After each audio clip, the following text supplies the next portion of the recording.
Hello, everyone. Yes. Hey there. For tonight's stream, I am hosting. And I invited Shaw on our stream. Pleasure to be here. Why don't you introduce yourself, Shaw?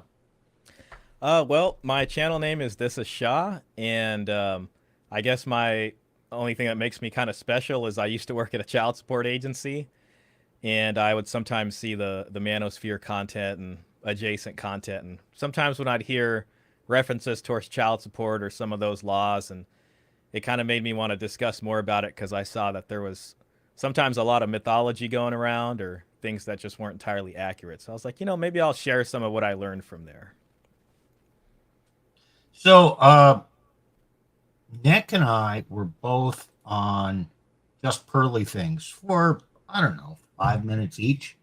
And Shaw was also on that stream. So that was February of this year? Was that February? Was it January, February? Something like that. Oh. Yeah. Something gosh. like that. Even I can't remember exactly. I think it was around February. So then after we did the stream on the Baskerville solution, kind of got back into, or I got some information from Shaw. He was covering that too. So his streams on that, and then I contacted him directly. We started talking, and I started listening to his streams, and I think he's got some good points over there. He's a one-man show, and so we're bringing him in here on kind of a round robin deal. But he's not here for anything special tonight, just to be a participant. Well, it's exciting. I mean, I saw you reach out to me, and I remembered you and Nick from the show, and I've seen you guys around on other streams before. So I was like, I don't normally do the kind of discussion stuff, but I love watching them. So I'm excited to be participating in one, at least for the first time here. Yeah. So our topic tonight, well, Plutarch renamed the stream, but it's something. It's a term that I coined. R.SV.P. I like coming up with simple acronyms. And this relates to what men need. And what did you title our stream, Plutarch? R.S.V.P. to what men expect. Okay. So think of it this way. A man pursues a woman, invites, asks her on a date, whatever. It's a bid. It's an invitation. Now she needs to respond. Respond, s'il vous plaît, or whatever it is in French. Well, okay. What does that mean? What kind of response does a man want from a woman or need? And ongoing in marriage or any relationship, what does he continue to expect from her or need from her in order to have a good relationship? Well, what I've coined R.S.V.P. is 3 things: respect, sexual variety, and peace. So that's what our stream is about tonight. It's really simple topics. And we're going to go through these one by one. And then we're just going to kind of do a free discussion about each one of these things as we go through this. So we kind of have a crossover stream between the Christian biblical view and the secular view. We're not Bible thumpers, but I like to quote the Bible. Well, and Nick is a former pastor, so he can cite the Bible. So if you're not Christian, well, you're going to have to suffer through. But keep in mind that the things we cite from the Bible are just wisdom. Even if you're non-Christian, even if you're Muslim, you know what? These are simple truths And, you know, Bible has is full of all kinds. So, let's start out with what a man needs from his wife, girlfriend, or really any woman, but primarily from his primary woman, woman that belongs to him. Respect. So, how important is respect? Someone jump in here. Well, or please go ahead. Go ahead. I was just gonna say I think it's pretty important for me, and I would also say that I think both parties require that, or at least desire that from their partners, and I think there should definitely be a mutual respect. But absolutely, respect is important. I think for a healthy relationship. Okay. I'll pile on to that. I think for men, respect is the closest thing that they're going to get to what you might call love. For women, I mean, yes, you absolutely must respect them, but it's different because they react to different things. They want different things out of a relationship. So, you know, if a man might say, "Oh, well, being loyal is being respectful," where a woman might say, "Providing is is respecting me. It's respecting my time and my, and helping me take care of the family," right? So, yes, respect is required, and for both. I think it looks different though, and for men, it's loyalty. It's well, not talking back. Yeah, or if you catch what I mean, it's like listening to me, respecting the authority as the leader of the house, staying loyal, staying faithful. I think the men would value those things more. Got anything, Nick? So respect. I mean, that means to give admiration, adoration. So to have a positive opinion of somebody that is an authority over you, generally speaking. I mean, you can respect somebody that's your equal as well, but it is to give them recognition for who they are and not. It's the opposite of revulsion. What's the other one we would say? Yeah, we'll get into that. Yeah. Oh, am I Okay, jumping? so I'm jumping too quick. yeah, Huh? you're jumping ahead. Uh, Okay, so I want to quote Ephesians chapter 5, verses 31 through 33. Okay, it starts out quoting from Genesis. For this reason, a man shall leave his father and mother and be joined to his wife, and the two shall become one flesh. This is a great mystery, and I mean in reference to Christ and the church. However, let each one of you love his wife as himself, and let the wife see that she respects her husband. So, respect and love are similar but different. For some reason, St. Paul needs to emphasize men to love his wife and for women to respect her husband. Now, there is a component of submission and hierarchy in here. And love has not so much submission in it. Love includes sacrifice. Respect includes submission. That's my thought. Yeah, the topic of love and the difference from between that and respect is really interesting, and it kind of reminds me of Plato's Symposium, which I read once a long time ago, and they talk about the different forms of love, and it ultimately goes to, I think, Socrates talking to Diotima, and he tells him that there's a beloved and then there's one doing the loving.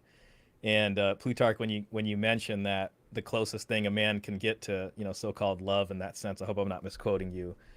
Is respect. It kind of reminded me of that, because I think a lot of times men will maybe put love, especially as we see it, today, in the modern day, and almost pedestalize the woman or try to do everything and almost submit to her, basically, in that sense. And it always seems to end badly, versus, focusing on something else, maybe a higher purpose, or God, and at least having some kind of respect to get a relationship going. Yeah, I totally agree. I haven't read Plato's Symposium, but I think that there comes a point where there are universal truths, and Plato does a great job of putting down some universal truths in writing. And we would be well served if everyone would read more and think more. But the idea that we can pedestalize women into respecting us, I think, is a fetishization of love. We've sort of, you know what I mean? We've made love the object and the desire of our purpose and being, and it's not. It's a good thing, but your purpose and being is going to be it's going to be a list of other things. And if you do those things, you might get love, but this is just trying to buy love. Well, there's another insight in this Bible passage. This is a great mystery, and I mean in reference to Christ and the church. Okay. Earlier in Ephesians, it says, in the marital relationship, the husband is equated to Christ, and the wife is equated to the church. Okay. So, in reference to that, and it's a mystery, but how did Christ love the church? He sacrificed. He sacrificed. He was willing to die. Now, that's for not men, all he did, though. Well, what's that?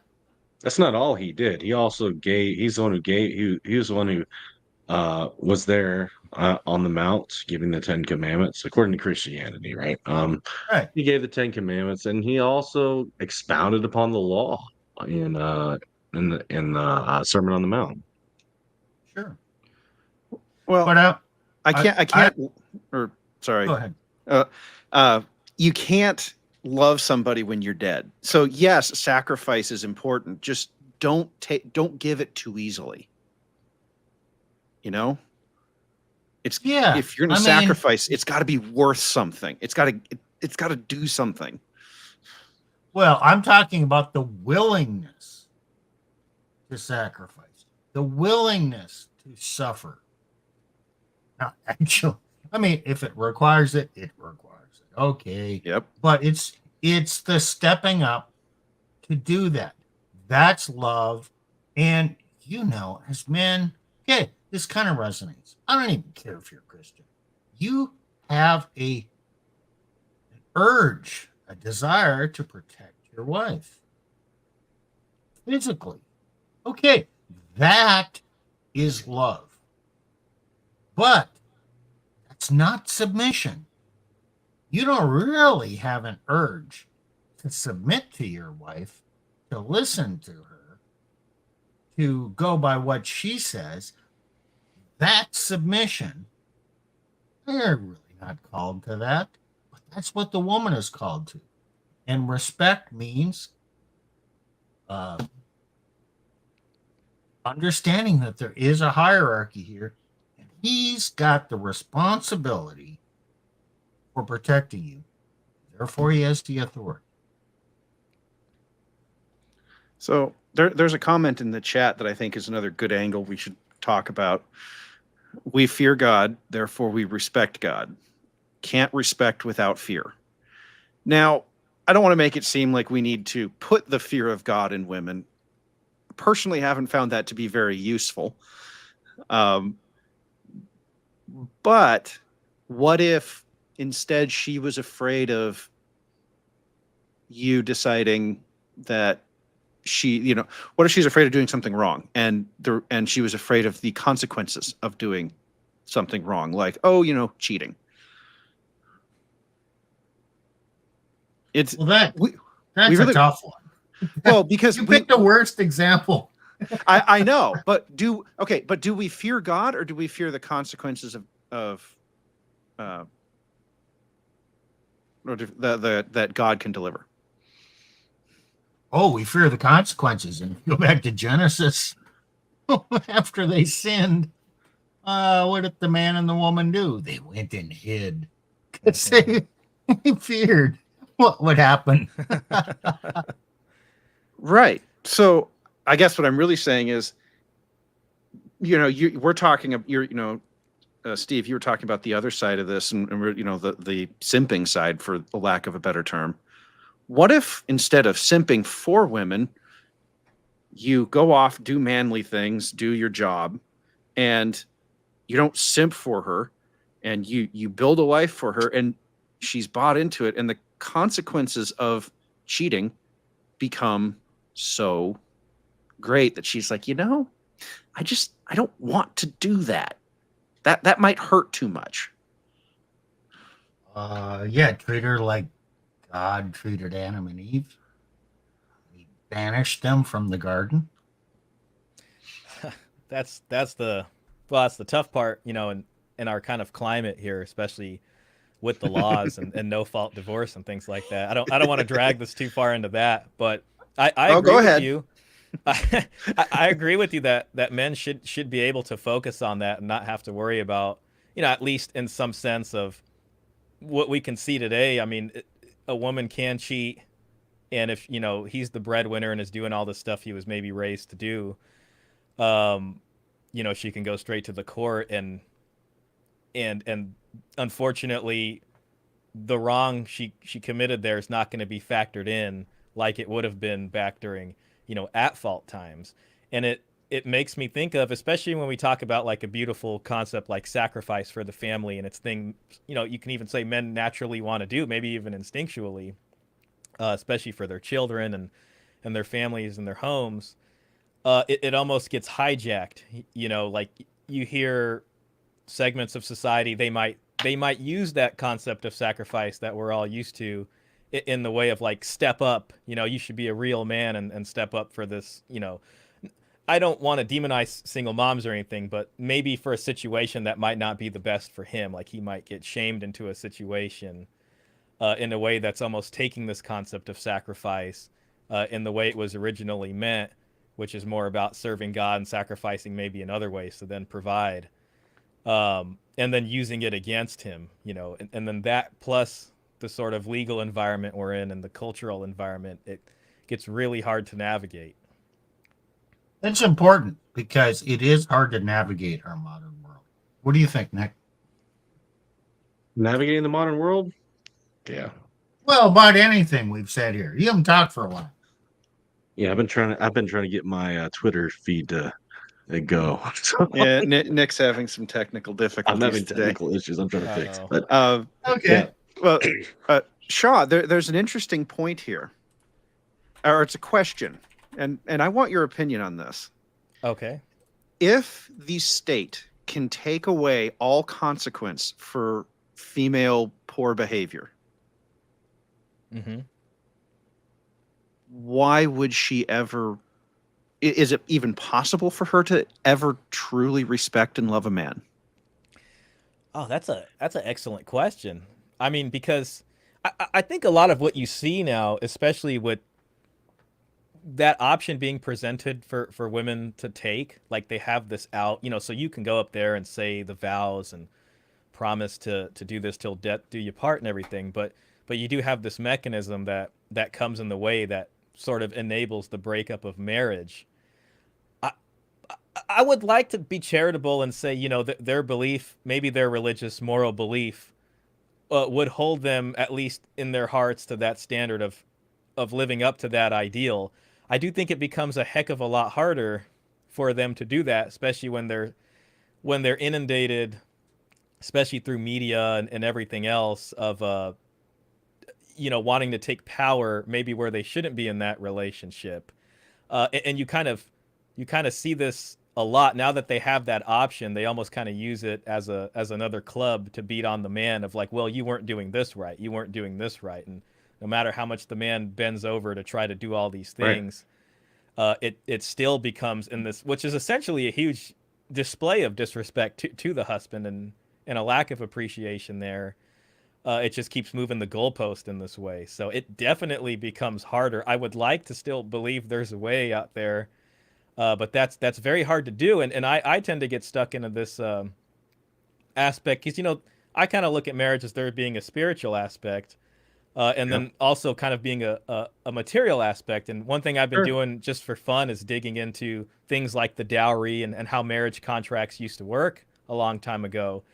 And for a long time, even through Christendom, there was a very real material aspect to this contract, which involved a dowry or some type of marriage transaction, and families and alliances and all sorts of stuff. Yeah, exactly. And then it was spiritually sealed through the church. Once the stuff was figured out, and things like love, is almost antagonistic to the way these things were built and what kept society, in marriage especially, balanced in that way.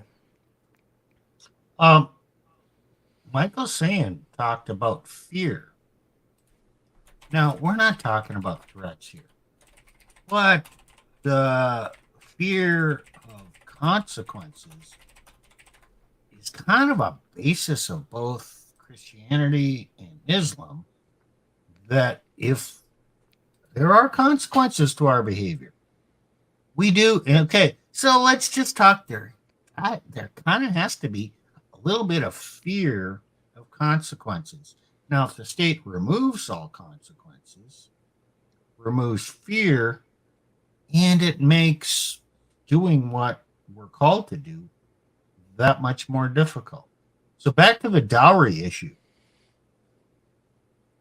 So the woman's family would have to provide the dowry to the man in the Western world, right? A certain amount of money.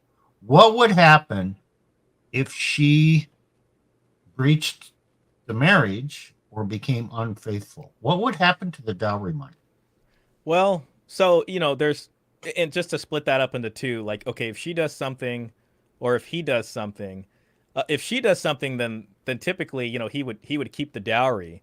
If he does something, then he might have to pay that dowry back to the family because there is a breach of contract there. And you saw this almost happening with King Henry VIII, and he was married to a woman that his older brother Arthur had died, and there was I can't remember what the currency was, but it was like 200,000. I don't know if it was ducats or what was the dowry amount, and it was heavily influenced after he passed away that King Henry would then marry her because there was still another 100,000 to be paid out, and he did. And then towards the end of that, they're married for a good while, and that ended basically. And that I think the next wife was for Anne Boleyn, was who he wanted, and there was a lot of talk there about, hey, you're gonna have to pay the dowry back. Ultimately, he got away with it in that sense, but for the most part, yes, that was a huge factor in keeping the behavior of this man. And as you look at the evolution of dowry, in ancient times, like you could say the ancient Hebrew Israelites, Mesopotamia, ancient Egypt, it was typically a bride price, and you'd also see a polygyny occurring there. And a lot of that had to do with the economics of it at the time, with women having a substantial part, in agriculture because they used different tools. Then when the plow was invented, men were typically doing it, and it evolved into a dowry. So in a society where you see long-term monogamous relationships or marriages, and you see differences in stratification in a man's income, you start to see dowry emerge, because now families are looking at guys who have potential, and they're like, we want to marry our daughter into this family, and they might then start negotiating a different dowry, and that would vary between classes. So what they're essentially doing is saying, hey, we want you, Mr. High potential over here with a lot of options. to stay faithful to our daughter, and we're going to invest in you because we know it's going to be good for the family going forward to get it kicked off. Now, if he does something that breaches the contract, he'd have to pay it back. And if she does something, then, obviously she breached the contract, and he would be able to then keep it. As far as divorce goes, that part maybe I'm not so informed on. I know typically that would, I know the church didn't exactly do divorces. It was annulments. But so in that case, however they would take care of that consequence, would probably be different. Probably without a divorce, but, perhaps Nick can speak more to that. So the dowry, again, across different cultures is different. Mm-hmm. I've read about it. I know it existed. I really have not delved into the dowry besides that I know that happened. And it was some sort of security for the man or the woman, Exactly. in case crap went south. Mm-hmm. And it did. Not often, but it did happen. But also these families were connected. Again, the dowry assumed existed in a certain time and culture and place where they had certain moral systems, and marriage is not about just this romantic, oh, he loves me not, this sort of modern bullshit. Yeah, past 8 minute mark, modern crap. No, again, these were families that generally knew each other. Usually dowries didn't come with clandestine marriages. Although those those did exist, but clandestine marriages usually were. Uh, they talk about this in old text where they basically go before the church, or they go before a magistrate or a church or a priest, whatever, and they marry in secret without the approval of either families. The families help orchestrate the marriages. Exactly. And So, the families enforce that also with the society and the churches. so I don't want to stay in dowries anymore because we Okay. need to move on.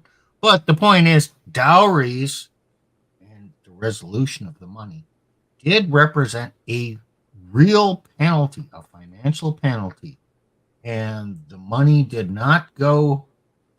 The offending party did not get off with cash and prizes. So, in my experience, I'm twice divorced. When the respect goes away, I saw two things come in. Kind of similar. Respect is replaced by disgust and contempt.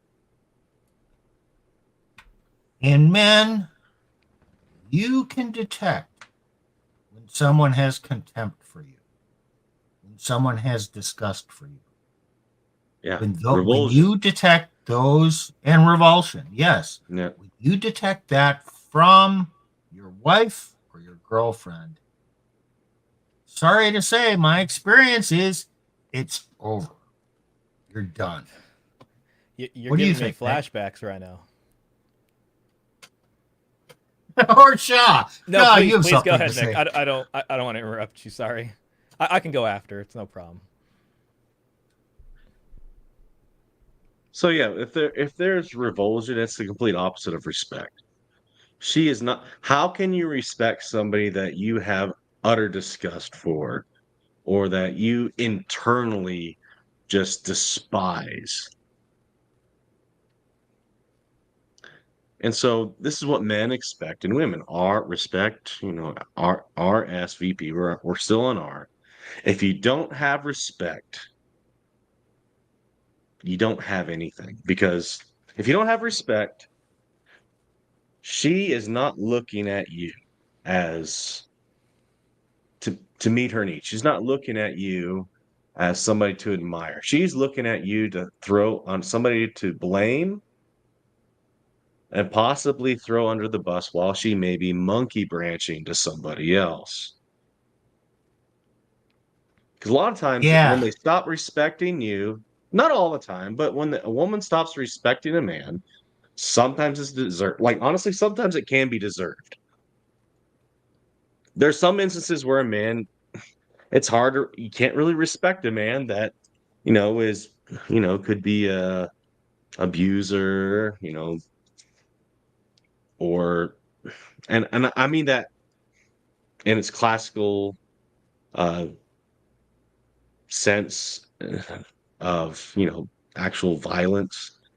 Um So at that point, Hard to Nick, respect a man she that's might an be abuser riding a or donkey. is yeah, and she's monkey branching, and sometimes with somewhat good reason, some not with not much reason at all. So at that point, Nick, she might be riding a donkey to find a horse. Yeah. What were you gonna say, Shaw? You were just giving me flashbacks to when I worked at child support, and to me it always seemed like a light switch because I would interview the parents separately a lot of the times. It was rare they came in together. If they came in together, it meant they at least had some decent communication between themselves. But I would see that look of utter contempt and disgust that especially the ex-wife or soon-to-be ex-wife or ex-girlfriend had for the husband. And when I would interview the husband, it was like he didn't even understand what happened. Like he was still caught off guard. He was still in love. And I remember seeing that, like, especially with one woman, and I was discussing something called a stipulation, and I'm explaining to her that, he can either sign this or if he disagrees, we can go to court. And she was like, I'm just going to call him right now and just have him sign it. And she was just talking about him in a way that was like, oh my God, like he just didn't know. And then, he's still over here hoping that, it can repair this and fix this. And in my mind, I'm like, oh yeah, this is not looking good. But the key there, I think that's really important is also it's not indifference. Like it's an actual, really, it is a disgust.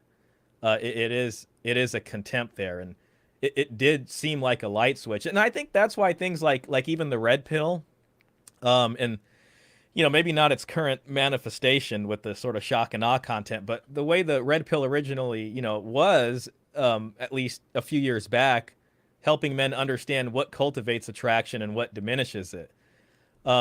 Things like, frame or passing they call them, shit test. Forgive me for cursing here, but No, we're past things 8 like that. minutes. Yeah. Let her loose. Okay. Perfect. Yeah. But things like that, that's another reason why, red pill has made this sort of impact now into society or culture as it is, whether people like it or not, because a guy like that who might have been doing everything he could for her ends up in a light switch effect situation like that where she no longer respects him and not even just she's not even indifferent to him. She's disgusted by him. And a guy Hey, is guys. 6 months behind. Okay, guys, let me tell you this, and I want someone to refute me. I don't think it can happen.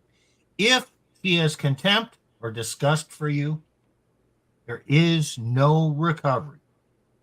She can pretend, but it's gone. It's done.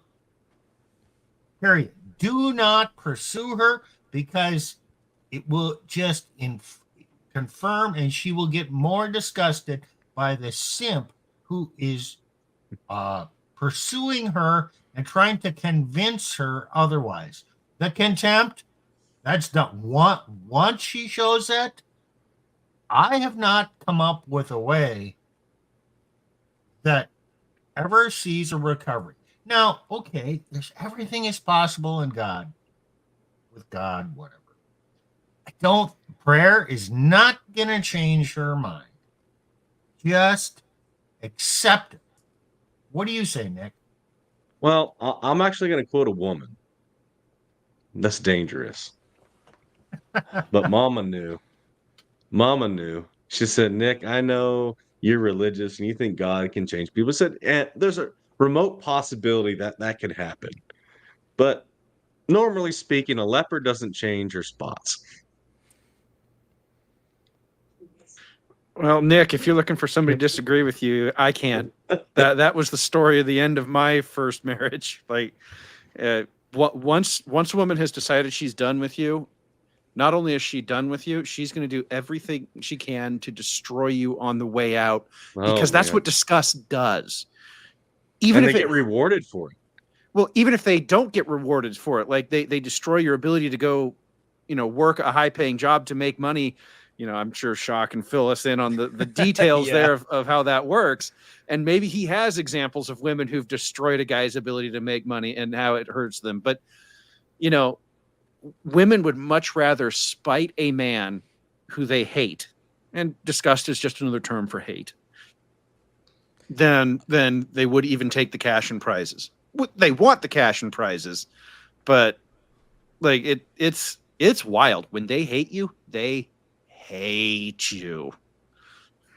Oh gosh, yeah, I can't disagree with that. I mean, I'll try just for the fun of it to see if I can offer a refutation, Steve. But Okay, great.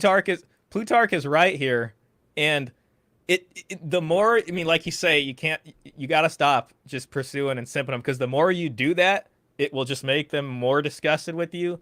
And like Plutarch says, it is like there's no such thing in that situation as, okay, let's just go our separate ways, everything's cool. It's like she wants to rip your heart out and destroy it, and sour every single good memory on the way out. Man. If I was going to offer a refutation, I think it's something that, especially people who are religious, I would say especially Christians, because Christians believe in, till death do us part, and oftentimes the husband still believes that.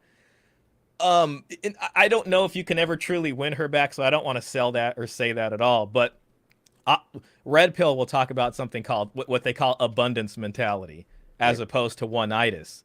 And a lot of times when I read stories about people's breakups, you'll hear it's like, okay, we went no contact, and the guy starts pursuing other women, and he starts rebuilding a life somewhere. And then somewhere along the line, sometimes that woman comes back. And, the answer should probably be no, I don't want nothing to do with you. But she will try to come back and get him to either maybe leave that girl or something like that. So I think, unfortunately, the only way, if there was ever going to be one, would involve, pursuing other people and completely forgetting about her. Now, when that comes to someone who's religious and wants to do everything to save their marriage, it's not like they can be a kind of quote unquote amoral red pillar and say, okay, forget it, or you're nothing to me, I'm going to go chase 5 other women right now and make you jealous, and you can see how happy I am, or whatever.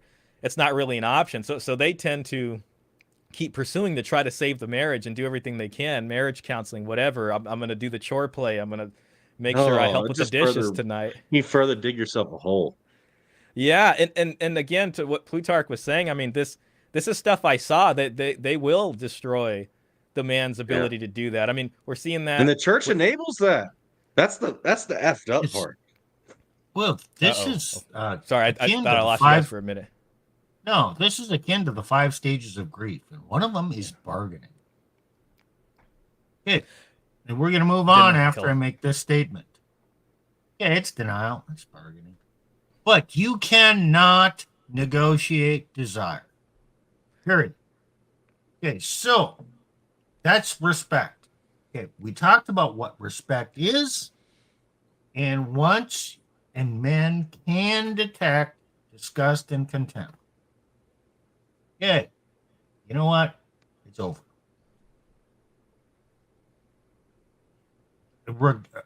I've never seen a miracle in my life. Yeah, okay, so a miracle could happen, but I've never seen one. So now, okay, the next thing. Remember, R.SV.P, sexual variety. Okay, now, as a preface. They're linked, though, aren't they? Respect and of. sexual variety? Okay. Okay. Yeah, there's kind of a manosphere meme. I think it's the truth that women in their 20s, early 20s, okay, from, well, some say 16, but let's just say 18 to 25. Call it the college years. The women are at their prime with fertility and beauty, and their bodies are nice. And they think they got the world by the tail. They haven't done anything to earn it, but they're at the peak. And they're following their instincts. And Uh, kind of having fun with the Chads, the bad boys, the fuck boys. Man, okay, they're not concerned about marriage in the future. It's live life and have fun now. And as they get 27, 28, these same women, ooh, biological clock starts ticking. I want to have babies. Well, those bad boys are not suitable fathers. So I need to find a nice guy. All of a sudden, their price goes up. Where they were giving it away free to those other guys, now they're raising the bar. They're going to, okay, I'm not that kind of girl. So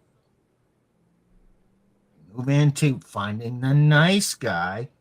And the nice guy, okay, I'm not that wanton woman. That's in my past. Now I'm the proper woman. And so he's not going to do those things for the nice guy that she did for the bad boy. Oh yeah, I can experience. I have an experience to test. I can testify to that. So, I supposedly, I was a virgin and I was a Christian. I'm still a Christian man, but I had married what I thought was a virgin. There is no evidence of that, but let's put it that way. But then I saw some text messages and Facebook messages a few months later that indicated pretty clearly otherwise. And let's just say 11 years of starfish experience with that in the back of your head. Or she's crazy for these other guys and you're settling for this once every couple months bull crap starfish lackluster sex. But I was faithful. Well, does that play back to respect, do you think? Because I had a similar experience to you, Nick, except in my case, I actually knew quite a bit of her history. I actually made her tell it to me. Right. And even then, she didn't, I think some of it is they really do think that they need to like, oh, he won't respect me, or he won't give me the same sort of princess treatment, for lack of a better term, that he would a virgin. So I have to say, I have to behave how I think, as the woman thinks, these guys want me to behave how I think, because they know that they were whores before. They do. And so they're like, oh, well, I have to behave in a way that's not that to prove that I'm not a whore. Sounds like an overcompensation type thing, and it because that damage, or maybe trauma would be the right word, is there from those past experiences, and they're trying to get this buzzer beater marriage or something, and they try to overcompensate. Not trauma. Pearl, in her last two streams, last couple days, just is right on target. I mean, I've seen that. I think this is the best. These are the best things Pearl has ever said. She's talking about religious women, or women who, once they hit about 27, 28, they get religion and they come in the church. Now, born again, whatever you want to call it, they found Jesus. Now, I'm a new person in Christ. My old past has gone away. Now I'm this pure person. So now I can command a higher price, and I'm not like that anymore. Kind of makes me think about what we were talking about earlier with hijacking sacrifice. And, Nick, unfortunately, I don't know if this is exactly what happened, but from what you described, it's like this is someone who is enjoying, kind of those years. And then when they go to the church and they find someone like you who's conditioned, and brought up with these values of sacrifice and things like that, they kind of go in there and almost target someone like that. I'd hate to use that word like in a predatory manner, but My Go family ahead. uses that. My family uses that yeah, language. No, They told no, me. okay. Okay, Nick's woman was not raised that way. She was raised in a religious family. So don't think just because your woman was raised in a religious family, goes through her early 20s, that she didn't go through a really rebellious, whatever phase. Right, Nick? Oh You yeah. don't know. And they Okay, we're and you know what? speculating here. You know what? And her parents won't tell you. oh gosh, yeah, that's a good point. I, it's unfortunate. The lying part is especially bad. I'd like to be charitable and think people can turn around, and I want to be that guy. And it sounds like in Plutarch's case, at least the person he was with was honest about it, or he at least got that out of her. Um, but to completely She was lie trying to about reform really hard. yeah yeah, and it's like un- with Nick's case, it sounds like that's something that was built off of hiding that stuff, and she knows your values and what you valued. So that to me just makes it so much worse when you find out that they're lying about things the whole time. And And then the church tells you, "Oh, just suck it up, love her anyways, forgive and move on." And simp, simp, simp, just love and sacrifice more. Doesn't matter. You're doing something wrong. That's why you're not. You have a dead bedroom. Blah blah blah. It's bullshit. yeah, I So, think that. Sorry, go on, Steve. oh, I was going to throw it back to you. You've talked about the Madonna horror complex. Oh I yes. think that's where we need to bring that in and say how There you that go. relates.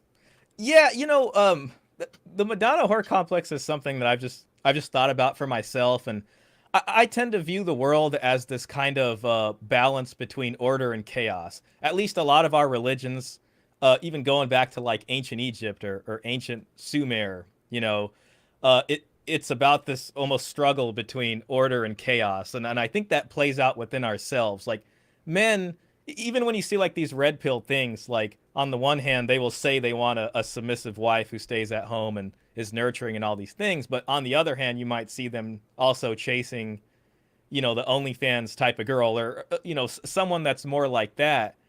And it's like humans have this need also to kind of chase excitement or to introduce a little bit of chaos into their life, I guess, to feel alive or happy or something like that sometimes. And sometimes that can go off the rails. And I think a lot of the time religion tries to help us deal with that in some way. But I think men, especially, are kind of caught up in this Madonna whore complex where maybe they see their wife one way, but then they still have this deep desire. I mean, it might manifest as a husband looking at the nudie vids secretly in his marriage when maybe he shouldn't be doing that. And then women on their side also have. When I once had a coworker and she was telling me, I think it was like a show she watched or a friend, and in the show, the lady said to the other lady that prison guy is the best sex of your life, but you don't marry prison guy.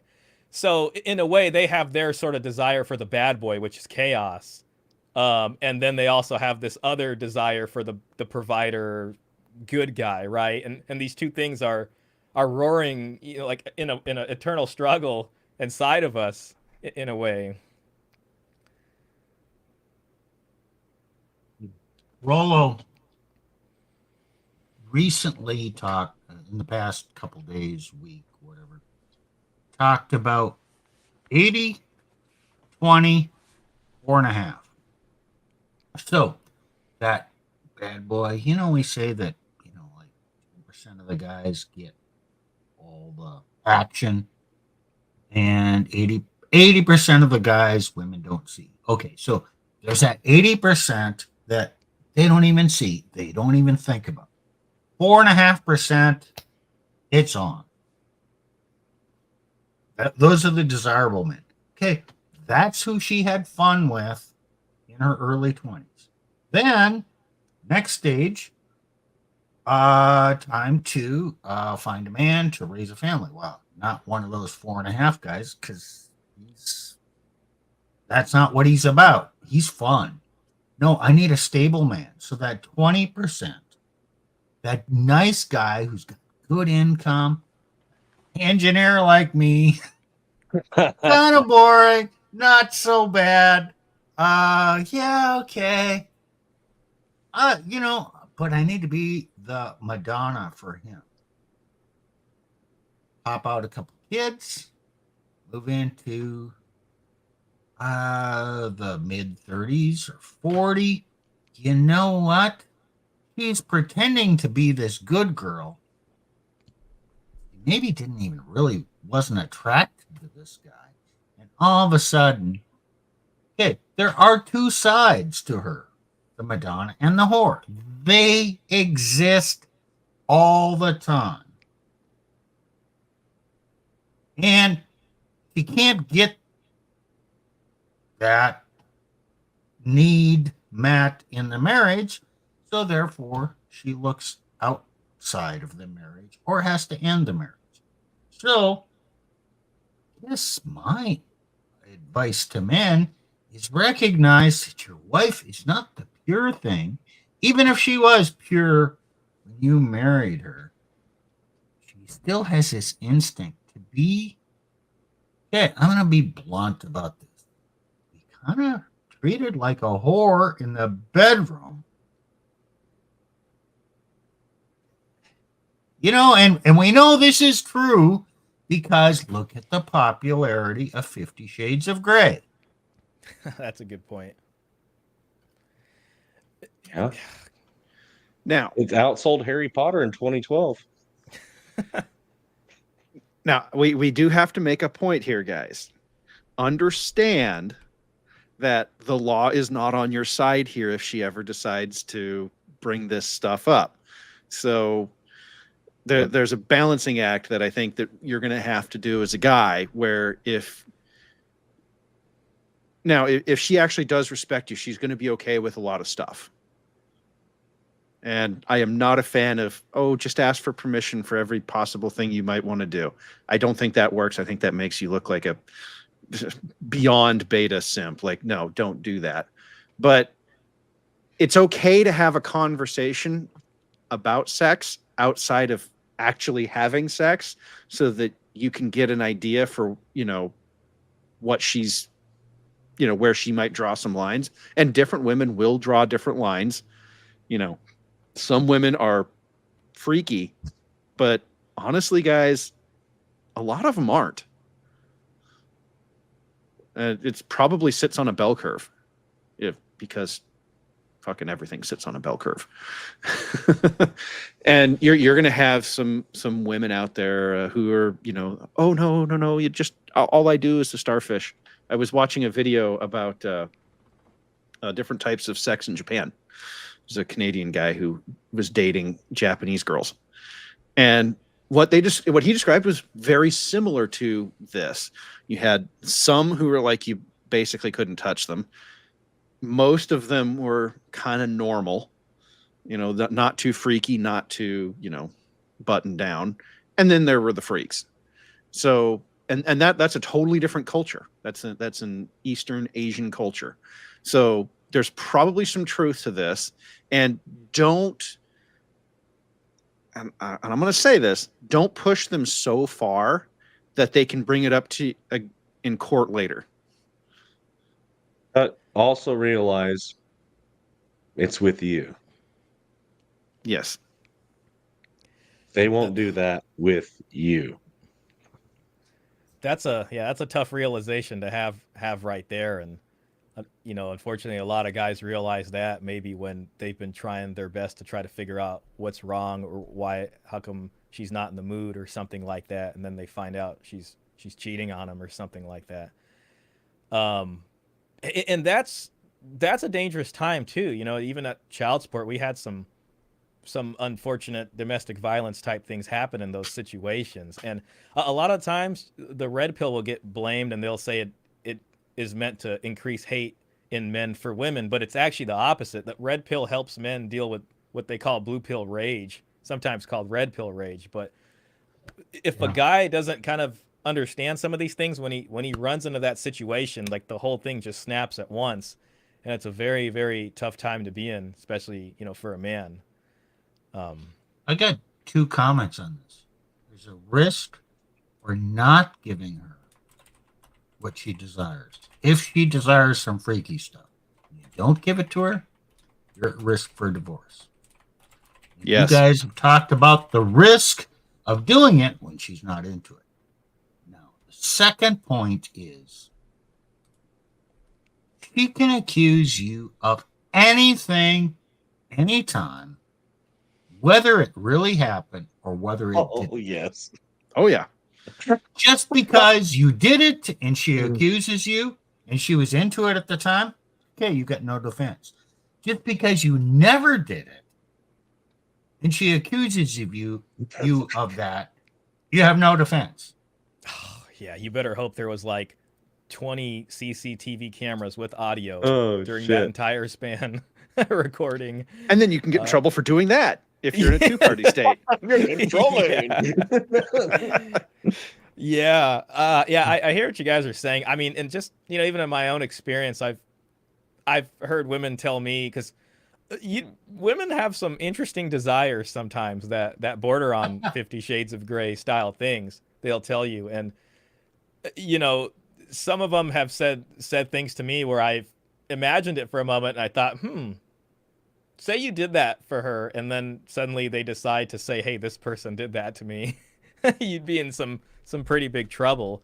I think there was a baseball player, major league guy, Trevor Bauer, and he was on the Dodgers, and he spent a night with this woman, I think, that he met off Instagram. It was pretty risky on his part, and she was talking to him in the text messages about all these things that she wanted, and they engaged in some of that. But the next day she said he did all these violent things to me, and he lost his position on the Dodgers. I think he's playing in Japan. He was finally, I think, acquitted, and everything came clear, but this was years later. This is after he was no longer on the Dodgers anymore. And, you know, finally the DMs are released when the case was done. So yeah, to Plutarch's point, that stuff can happen, does happen, and we have all the evidence for it happening. So Plutarch mentioned, talk about it. Talk. And then communicate, find out what she wants. Talk about it for 2-3 weeks if you're married. Before you do that, you know, a lot of guys will say, you know, then get her to put something down in writing. You know, you got to make up your mind there. But again, I want to emphasize, you need to communicate. And if she wants this kind of stuff,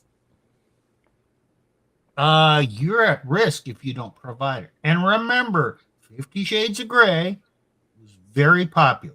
Now, one of my other comments was sharing of fantasies, desires, and even kinks promotes honest communication. Okay, so communicate these things. And, you know, this puritanical Christian view. Oh, we can't do that. Okay, if she's saying we can't do that, well, that's sinful. You know what? A lot of things women resist are not sinful. And a lot of the time she's resisting that is she is trying to live this or keep this mask of her purity. Right. And what are the 3 things they lie about? Yeah, you need to communicate, and don't listen only to her words. Watch her reactions, and then factor in things she told you in the past, and you can form a big picture, because she will lie about what things, Nick? IPA, as you said. This is 7-Man or Steve Sandman's your acronym, Well, right? IPA is infidelity, promiscuity, and abortion, but they all relate to sexual purity. He does not want to be thought of as the whore. She kind of wants to, a lot of women want to experience that. And So, so, but she can be those things with other guys, right? many women She have. can have that freedom, but she's afraid to take that mask off with the man because she's afraid she won't be loved for who she is. No, she's afraid of not being loved. She will never be loved for who she is because she's never shown him who she is. She's too afraid. Do you mind if I pose a question based off of that? Go ahead. What do you think maybe we could do differently to help men, guys kind of coming up and growing up now to understand how to deal with that, or to provide an avenue that might even help, let's say religious folks in a marriage be able to accommodate some of that stuff? Or because it seems like a lot of the folks, especially from the generation prior, they aren't taught about that kind of stuff, or they grow up maybe even thinking that kind of stuff is wrong, even if it is within a marriage. So it's like, what can the culture do differently to help guys not sort of fall in that trap? Well, or first position? thing I want to point out is young women in their promiscuous stage. So let's just assume this happens to a lot of women. In their promiscuous stage, in order to do that, they take artificial birth control. It changes their, well, it shuts down their cycle or changes it. But it also scrambles their, well, not scrambles, changes their perceptions. It makes them feel, okay, this is scientific, makes them perceive things in their brain as if they're pregnant. So, in that state, they are actually attracted to different men. The ovulation, the normal cycle process, is varies a woman's hormones and her thinking and her desires. So, if you find a woman, she's your girlfriend, and she's on birth control, and then you marry her, and then she goes off birth control, there's a really good chance that she will no longer be attracted to you. I have heard of that. Then these things, this starfish sex. Okay, she has.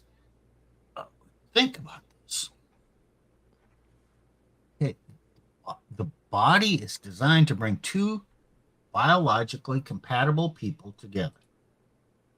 So, she gets married to this guy. She goes off birth control. Now, yuck.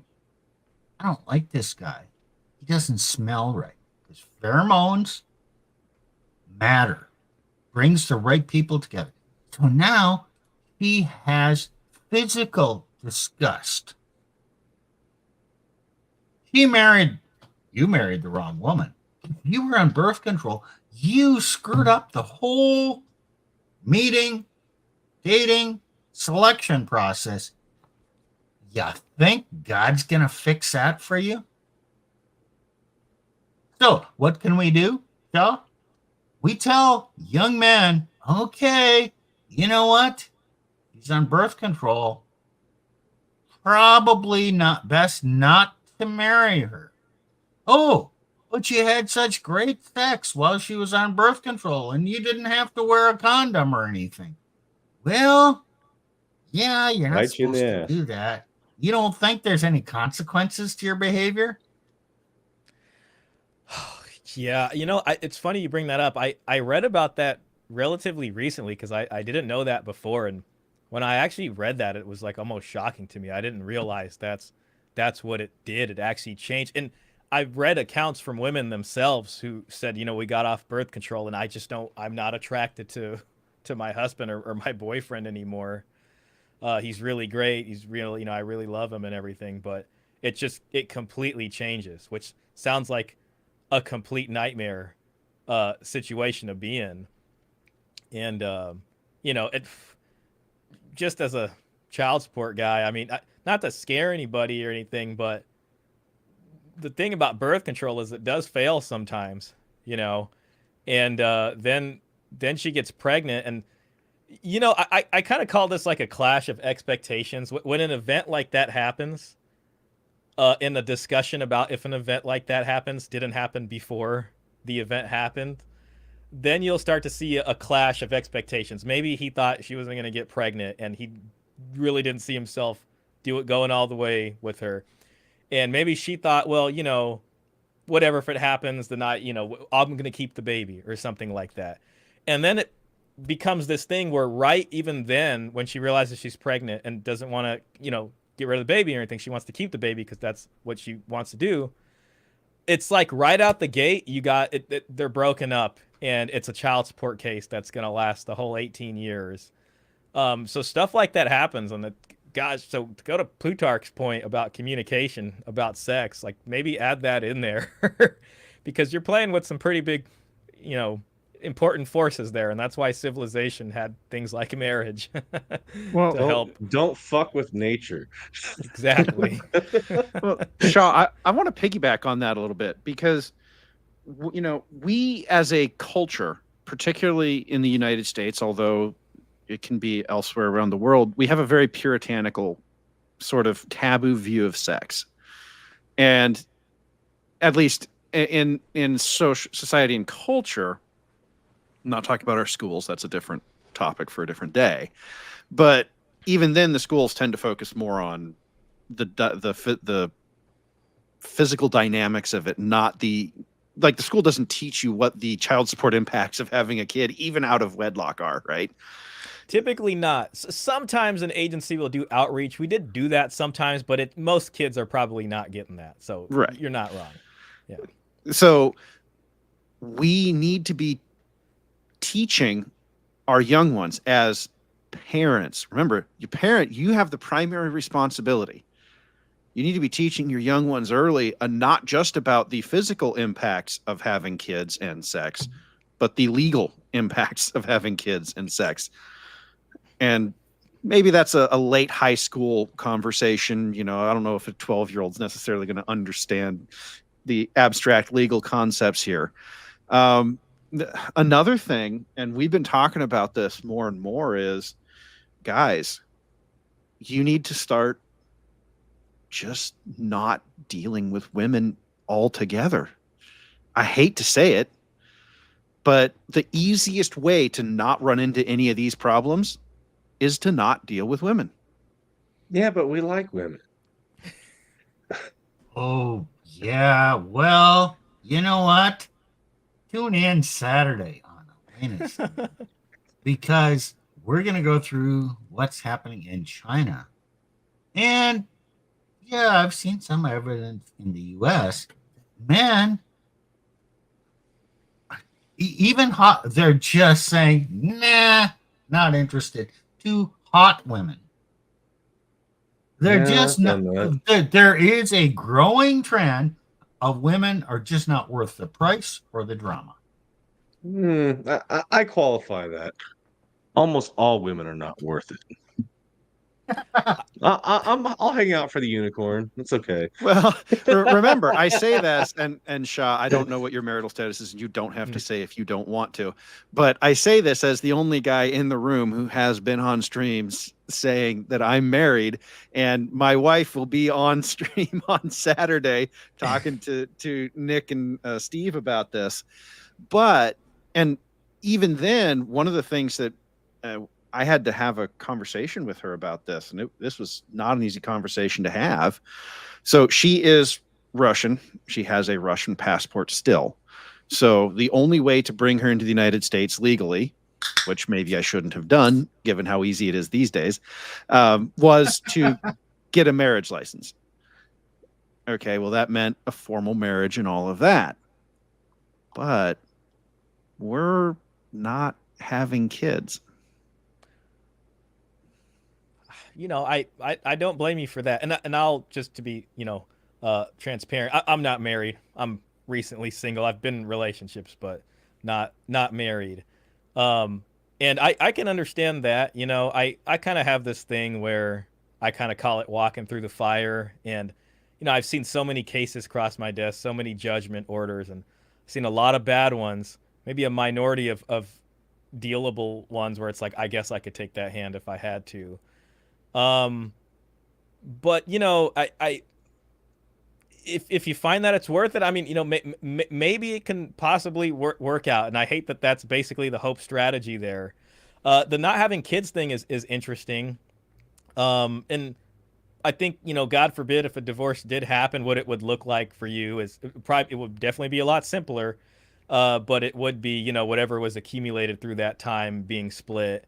And then if your income's higher than hers, or if she's not working or something like that, probably some alimony and things like that. But like in my mind, when I tend to deal with women, and sometimes I think like, because I can see the calculator right in front of my eyes all the time. I'm like hallucinating it, you know, and I think, well, you know, I guess if it did happen, what would it look like? And in my mind, I'm already hearing when they're telling me what they do for a living, what that would possibly look like. So you know, and I know it doesn't really jibe with traditional living, because most men, you know, especially religiously, maybe want to be the provider, are the provider, expect to be that. But kind of in the new world we're living in, you can kind of help take off, you know, some of that impact with, if you guys both have, you know, similar work or you know, levels of income or something. And I know that's not something probably everybody can do, but that tends to be how I look at it now, in a way, you know. And I think a lot of guys maybe might be swearing off marriage. I know there's a large contingent that are also swearing off women altogether, which I don't blame them for. But then there's some guys who are like, well, you know, they're gonna sleep around or whatever, and then try to avoid marriage. And I do hope that men and women can come with figuring out what a negotiation for a good marriage can look like. I do find it interesting. You're almost like the opposite of a passport bro. You know, you found someone from overseas, and I got some buddies who did that too. I had someone who worked at the child support agency with me, and he went through a nasty divorce. It was really bad, fake domestic violence claims and everything. And imagine working there and going through that. You know, but later on, after a few years, he met, I think she was a Chinese woman from I can't even remember exactly, but you know, one day he came into work, and he'd open up his lunch pail, and I'd smell all these amazing fragrant smells, and he seemed happy, and they're still doing okay. So, you know, Well, just to put some hope out there. well, a lot of guys will say, "Oh, don't bring them to the United States," and Yeah. I understand what they're saying. That's a little bit of, they don't actually understand what's going on in the rest of the world, and this is a topic for a whole different stream. But my wife will be happy to fill you in just how horrifically feminist Russians are, because Russia is one of the birthplaces of modern feminism. And So, no fault divorce. Yeah, Of the yeah. Soviet Union. Yes, yes. So, you know, don't tell me that the answer is just go overseas. It's not that simple, because women are still women everywhere. Their biology is what it is. You have to accept that.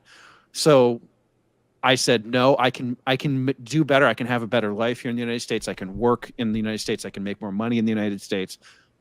I'm going to bring you here, but we're not. You know, I initially thought that we might have kids someday, but as I started going down this rabbit hole, and actually some of your videos have played into this decision of, no, we're actually not going to have kids, because it's just too damn risky. And people say, oh, well, getting married is risky. Yeah, it's risky, but I've been through the no kids divorce before. It's not that bad. It sucks, but There's also a financial factor here, right, Plutarch? The economy, other personal circumstances with finances. Kids are expensive. And you've shared some of that with me in the past.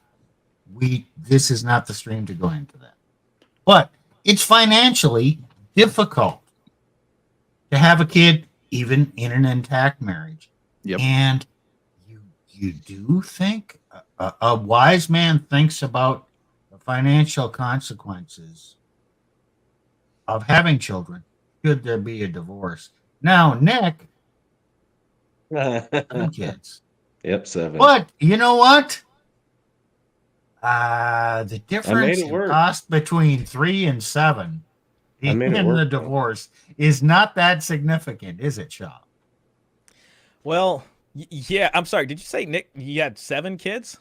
Is Yep. that what I heard? Wow. Yep. That's amazing. Hey, I respect that. I respect that a lot. And I definitely the kid factor adds to it, especially with expenses and all these kinds of things. I will tell you, I just spoke to someone. I was gonna react to a video that he did, but I spoke to him privately off stream, and he shared this with me because he made a video about his custody battle. He wasn't even legally married because, I'd see two kinds of cases: guys who were married and guys who had kid out of wedlock, and the guys who were married were paying a lot more money, let's just say. But there was the false domestic abuse claim, and he spent Yeah. 4 years fighting for custody, and I kid you not, he spent at least $160,000 I believe it. fighting for that with the attorney's fees. And if you figure in the child support he was paying during that time, because child support's fast, we don't care what the fight's going on. We're just like, oh, you have 0% custody. Let me get the order ready so you can start paying. That was another $60,000 on top of that. So he was paying over $200,000 dealing with that. Unfortunately, it's not my desire to kind of, push people away from having kids. Maybe Plutarch thinks, maybe you guys will decide differently in the future or whatever. I'd love to see people having that. The reason I really talk about this child support stuff is because it really bothers me that people who do well, work hard, pay taxes, are disincentivized from having kids. Mhm. And then folks who, to be frank, are living off welfare or don't have a above the table job, are almost incentivized to have kids, or the system's a little bit less terrible on them. And it's like, oh, that's backwards, isn't it? Like, isn't it supposed to be when you work hard and get a great career and do all these things that you want to have as many kids as you can? But they make it so hard, and that's the part that's a tragedy. It is a tragedy. And yeah, look, 7 kids, the church, I honestly do think children are a blessing from the Lord. It's a great thing ordinarily. Do I regret any of my kids? Absolutely not. Do I love them all? Yes. I really envision myself, growing old with one woman, having raised a godly family, having lots and lots of grandkids, great grandkids, passing down my faith and my heritage. And guys, that's just not the reality we live in. And even some of the most conservative, I was one of the most conservative church pastors you could probably find. And I got totally fucked. And you can get totally Yeah. fucked too. You think you can have everything right, she can, and you won't know. You could lose frame, or she just has agency. She'll step out on you for 6 months, and you're totally fucked. You're done. Light Okay, switch. let me try and bring this back. Because we've kind of gone down a rabbit. Yeah, we went off a rabbit hole, but yeah. Hey, but let me bring it back. So, first of all, I'm going to have a Bible verse here, Bible passage. 1 Corinthians 7, 3 through 5. The husband should give to his wife her conjugal rights, and likewise the wife to the husband. For the wife does not rule over her own body, but the husband does. Likewise, the husband does not rule over his own body, but the wife does. Okay. Do not refuse one another, except perhaps by agreement, for a season, that you may devote yourselves to prayer, then come together again, lest Satan tempt you through lack of self-control. That means when you get married, you give your conjugal rights to your spouse. You have a duty, the marital duty, to provide sex. That is the husband and the wife. Now, historically, when did you give that permission? In the marriage vows. You no longer have the right to decide, nah, you know what? Not tonight. Not this week. Not next week. And if you're withholding sex for it's once a month, once every 2 months, let me tell you guys, again, this is a signal that she's not into you. You might have had kids, but the sex is necessary because it's just part of marriage. And if she's depriving you of that, well, number one, back to that, she's not respecting you. And once the sex declines, you know what? That's red flag number 2, that your marriage is on shaky ground. Probably in this modern age is going to come to an end. And then you're going to see a guy like Shaw, or worse, you're going to see most of the females that do his job or do that job. Yeah, you know, that's, and it's such a tough situation too. And you know, even beyond being part of marriage, it's, you know, it's a biological need that we all have, and husband and wives are, you know, supposed to help each other out with that, and it's supposed to be a thing. But it's like there's this tough thing where it's like, you know, she might say, "Oh, I'm not in the mood," or "I have a headache," and it puts guys in this tough position, you know, about what to do, because you can't, you know, you can maybe state these things and all that, but you know, obviously we can't, you know, there's nothing you can do if they say that. And that's where red pill stuff, I think, is really interesting to people, because guys will spend a lot of times in different forums or getting the kind of mainstream advice about what to do, like, you know, do date night or help with the I did dishes, that. maybe have dinner ready Did and that. have the rose Did petals. I did You that. cannot negotiate desire. Yeah, and then what happens is, you know, then the guys end up eventually over to the red pill. And the red pill subreddit, which started in 2012, the red pill was still used as a term prior to that, but that came out of guys on the seduction subreddit talking about trying to figure this out, and then the mods would come in and say, you know, we don't like where you guys are going with that conversation. And then the red pill was created so that guys can have a amoral conversation about it, not an immoral one, but a kind of, let's just see what this looks like under the hood and see What's what the creates data? What's the data? exactly what creates attraction, what doesn't. And then that's, you know, that's yet another reason the red pill is still alive out here, because guys end up in the situation, then they start learning things about frame, you know, passing the shit test, dread game, and all these kinds of things. And another thing they'll say is, you know, there used to be married TRP. That was like a whole separate subreddit, because they would say that is like the hardest version. Like that's the game on difficulty mode right there, right? You can't use abundance mentality. You can't just, most guys don't want to just walk away and leave their family, right? So it's like you're over leveraged. And you know, that's why that knowledge is really needed. But again, it's so tough. I mean, with the light switch, and it's kind of like we were discussing earlier, it's almost impossible. Like, I don't think I can really refute you, Steve, on that once that happens. Let me build on gone. that. Okay, what did I do? Okay, I told you the fact of what marriage represents. I read you a Bible verse. Okay, that is like a Christian bringing out his Bible and saying, thumping it. You should be saved. The Bible says this. You know what? Great. You start bringing up a Bible verse and using facts and logic against a woman, or to convince your wife to reform Good herself and see the truth.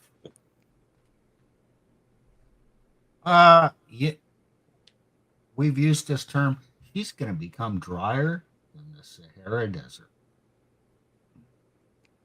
It's not going to work. So that's where it ties into the red pill and the married red pill. And what Shaw said is the married red pill was a thing. There are a lot of dead bedrooms out there, and these guys would get together to share, okay, what the hell is going on? What can I do about this? I've tried logic, tried talking to her. None of that works. What will work? Okay, men like to solve problems. And you know what? You can't stop us from solving problems and sharing information.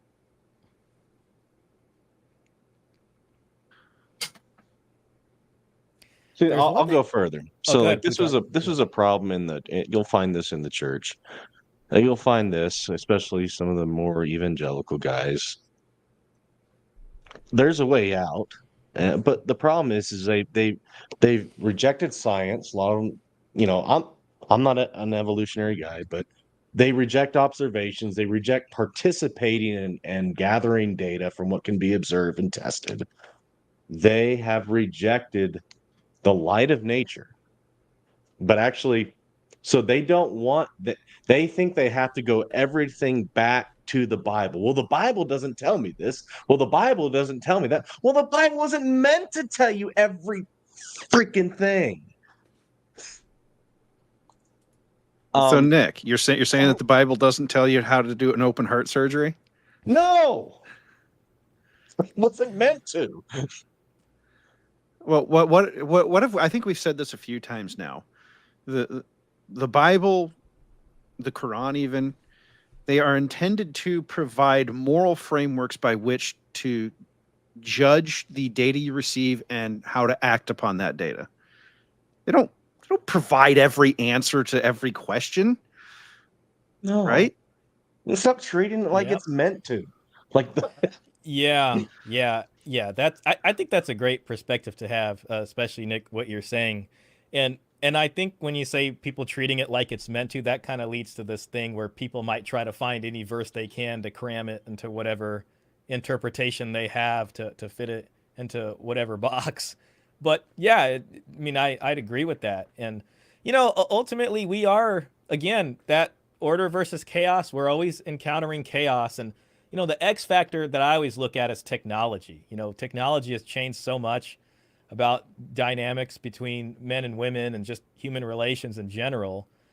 Um, Religion can give us a great framework, to right. try to understand these things. Definitely, so that's important. But again, we're in a time where we're dealing with some stuff. Our forefathers probably didn't have to deal with. Everyone's got a cell phone in their pocket. They can Mm-hmm. see instant nudie pictures. They can talk to people instantly on dating apps and all these things. It is a different time, and it reminds me of like maybe when the printing press was new, and before that literacy was different. Then all of a sudden, uh, tales of romantic chivalry became popular, and that was maybe like the second most created book after other religious stuff, and that started going all throughout Europe into the New World, and it started creating a different culture. It changed so much about how things worked before, and now we've encountered another thing with social media and people just constantly on there. Now AI even we only Oh gosh, we yeah. couldn't even Let adapt me to rest, please. iPhones and the internet. Now we have AI. Yeah. Well, so Shaw, you were talking about solutions earlier, and I want to point something out, and we'll probably get into this in future streams. But what you're pointing out here about the printing press is a key point that I think, particularly right now in culture, we don't focus on enough. Humanity has gone through these kind of technological upheavals in their society before. They got through them. Maybe we don't like the way they got through them, but they did it. Humanity's still here. We can do it again if we want to. Hey, we have to. Oh, And are you going to be irrational or rational? Right. Yeah, I agree with Well- that too. And go ahead, Steve. go ahead. No. Well, I was just gonna say, and I think there's a kind of maybe even a liberating feeling of accepting that that's the situation we're in, because so many guys I think put so much pressure on themselves, especially when a divorce happens, and of course that's very sad. But I Yeah. think if we can place it into a context of what we're actually dealing with, it can at least take a little bit of pressure off those guys to say, I did my best. I am in a new world. It is time to try to think of something new. And I've been trying to rack my brain over this too. This is why I'm even looking at things like marriage transactions, like the dowry. Like maybe we can't bring it back how it was, but but maybe we can learn something from that and try to think what else is missing from marriage that used to be there, and how can it maybe apply today in some ways, you know? So We we're in this place men where, I mean, we need creativity. men want to find solutions. Hey, that's what the four of us are doing here. We're first of all, before you can find a solution, you have to define what's going on. Talk about, okay, we're talking about what men really need. R.SV.P. Okay. Not getting it. Okay, women, take note. This is what men need if you want to have a good marriage. Okay, now we're talking about a lot of the things that get in the way of this, the problems in the world. Just discussing it, defining the problem, will lead us closer to a solution. And we are providing a few tidbits of solutions throughout this. So, guys, are you ready to move on to the last point in the piece? Sure. Sounds good to me. Okay. Remember, and want respect, sexual variety. Okay, you know what? It's not a sin to have lights or sex with the lights on. Various positions are okay for you ladies to do. Don't be prudes because it's no fun. Okay, so the last one is peace. Men want peace. They're working hard to support their family. He comes home.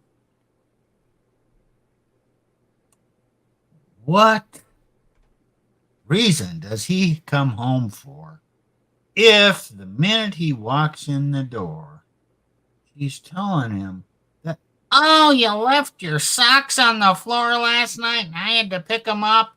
And you know what? The garbage stinks. You should have taken it out this morning. Oh, man, that's not peace.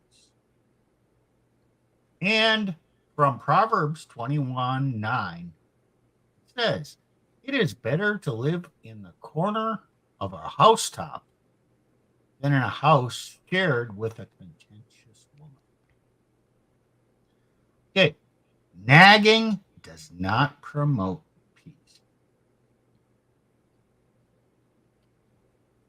Okay, Steve. Now, I'm opening it up for the panel. Okay, Steve. I'm going to go back to respect again.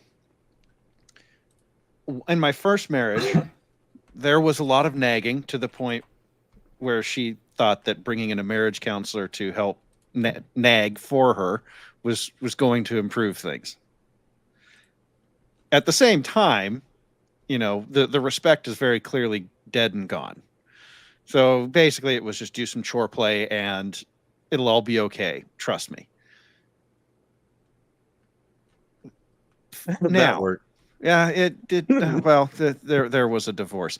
I'm going to draw from my relationship with Elena here for a little bit because she did a little bit early on, and I actually just wrote it off as a shit test. Women will shit test you by nagging you. Okay? You deal with it. You can talk about, you can even talk about it, say, no, one of the things I did, because it was always about the garbage, because the garbage smells bad. It's like, I will do that when I get time. It'll be tomorrow, or I'm doing that on a schedule because the garbage comes at a certain time, and I don't want to fill up the thing, right? Like, so in some cases I just said, nope, here's what it's going to be, or no, I will do that in the future, and you just kind of put it down, right? She doesn't nag me much anymore.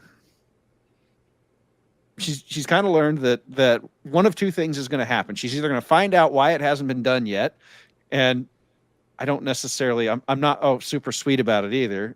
Oh, sweetie, nah, I will do it. No, nope. I'm not terrible nice about it if she gets in a nagging mood. And if it's, something new or whatnot, sometimes the woman is in womanese trying to tell you that there's something that needs your attention. And I have actually done this to her where I will say, because you did that, you now get to go do it. You now go get to do the thing. Or because you said that, well, I'm going to wait a little bit longer now. It's a consequence on her actions, but it's one that I control. And you know, what's the worst she can do? Oh, well, he didn't take the garbage out when I asked him to, you know, blah, blah, blah, blah, blah. You know, okay, whatever, you know, like, so sometimes don't take your women so seriously, guys. Just, you know, That's a great point. I mean, you can and you will be shit tested. That's definitely true. And it just reminds me of some of the stuff I used to read on like the Red Pill forum, because they discuss it, and they discuss or share strategies, you know, and some of it would be like ignore, maybe pressure flip. One of them I remember was agree and amplify. So love I that guess one. to use your example of the trash, if she's like, oh, you know, why haven't you taken the trash out? You can say, well, because I'm planning to just let the whole house get full of trash. We're just gonna live this way now. You know what I mean? Like that would be an agree and amplify, like where you take it to the point of absurdity that it's like, you know, it's funny, and it's like, oh, it makes her kind of understand. I can't, you know, how ridiculous it is. Like, of course I'm gonna take out the trash. You know what I mean? But so yes, I mean you're right to bring that up. It will happen, and it seems like for a lot of guys the marriage is almost this death by a thousand cuts type of thing, where it's like you fail one of those, and then, you know, another one happens, till pretty soon you've walked down the dark alley and you don't even know where you're at anymore. What do we call that?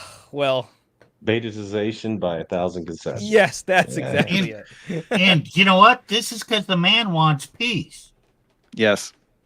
I just take the damn garbage out. Maybe she'll shut the fuck up. Have some peace. Okay, you've just trained her to be your boss. Oh shit. And now it's going to come back and bite you in the ass another 150 times. That's the unfortunate truth. That's how it goes, you know. And then pretty soon you're bending over backwards, trying to do everything, and you don't know why it's not working, because you thought that's what she wanted, but really it was this different kind of dynamic between you guys, you know. Steve? Oh, yeah. I had a phrase run through my mind as you were talking. Si vis pacem, parabellum. It's Latin for if you want peace, prepare for war. Oh. There's an aspect in my experience of dealing with women where you're gonna have to be a little bit hostile, not a lot, but you're gonna have to. If you prepare for war, much more likely to be peace. So, how are you going to organize your marriage? According to the feminine way or the masculine way? So, you look, how do men do things? Get together in a group and we establish a hierarchy. And you know where you're at in there. Someone calls the shots. And tells other people, we know this in jobs. My job, I have a supervisor. He assigns me my tasks. I do them. You know what else? If I screw up, he can discipline me. It works. I respect him. That's his job. It's my job to do the work. Okay. Is he my equal? No, he's not my equal. He's not better than me. I could do his job. He could do my job. And we'd be in a different hierarchy. We are not equals. Okay, we're different. But when women get together to do something, try and set up as a democracy. Oh, we're all equal and we're going to all deal with this as a group.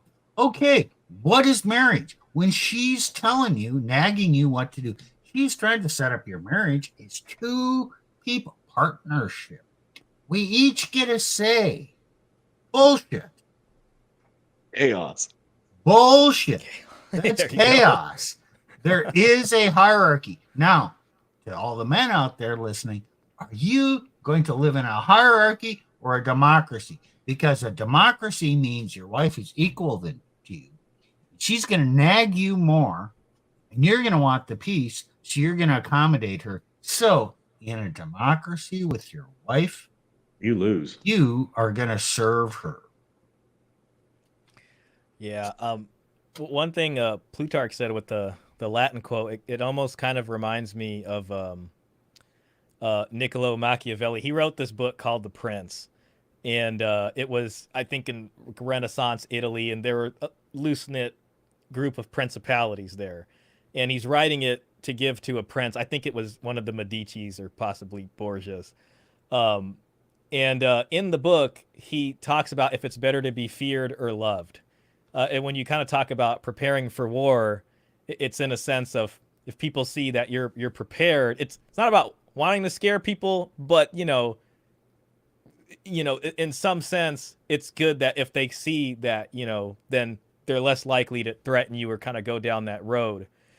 And he ends up in the book, I think, saying it's better for a prince to be feared, because that's better for acquisition and maintenance of power and all that kind of stuff. But when it comes, when I think about marriage and especially with the laws, it's not that I want to advocate that you should make, your spouse feel fear of you, but there used to be a fear of consequences, especially when it came to certain things like adultery, or abandonment was another one that you could do. And all that stuff's been kind of removed. So I think a lot of guys are just trying to think about the love part. And, in some sense, if you have those firm boundaries and you can pass the shit test, maybe there's a little bit of, understanding and more respect there that's built when they see you as someone who's not weak and can be taken advantage of so easily. Well, I think that's exactly right. Another quote along the same lines is the Heinlein quote: "An armed society is a polite society." It is very difficult to, when you're walking down the street, if you're a scrawny man, not very well built, you kind of hunch over, you're looking at the ground, you're a prime target to get mugged. But you look a little built, you walk with your shoulders back, head up, eyes up, alert. That mugger going to walk in a different direction, right? Yep. And again, we're not saying treat women like muggers, although I don't know, maybe Nick would at this point, I don't know, but but what we're saying is that understand that humans are animals, and to some extent the rules of the animal kingdom apply.